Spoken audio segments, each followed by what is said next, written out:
лагердин катышуучулары мына мен 5 күндөн бери ушундай сонун эмоция, сонун аябай силерден мотивация алып аттык.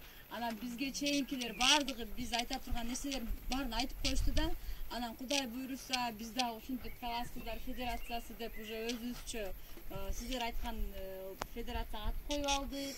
Анан биздин максатыбыз мен ойлоп атам да, максат аябай мындай чоң койбош керек да. Акырындан ар бир нерсеге жетиш үчүн мындай кичинеден башташ керек деп ойлойм да.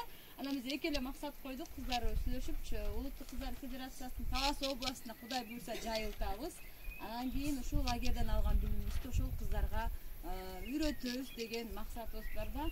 Анан ошо биринчи биз айтып турган нерселерди айтып коюшту. Биринчи биз мектепте Кудай буйруса барганда эле ошо мектепте баштайбыз.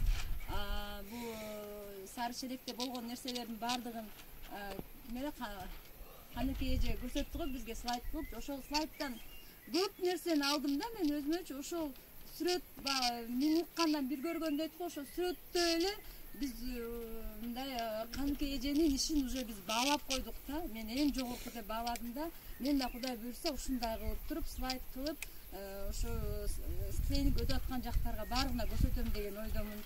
Анан кийин ошо райондорго Кудай буйруса, анан мектептерге, бизде Таласта бир шаар бар, Талас шаарында 9 мектеп бар. Ошол мектептерге биздин райондо 27 мектеп бар. Анан кийин багы могу пандемияга байланыштуу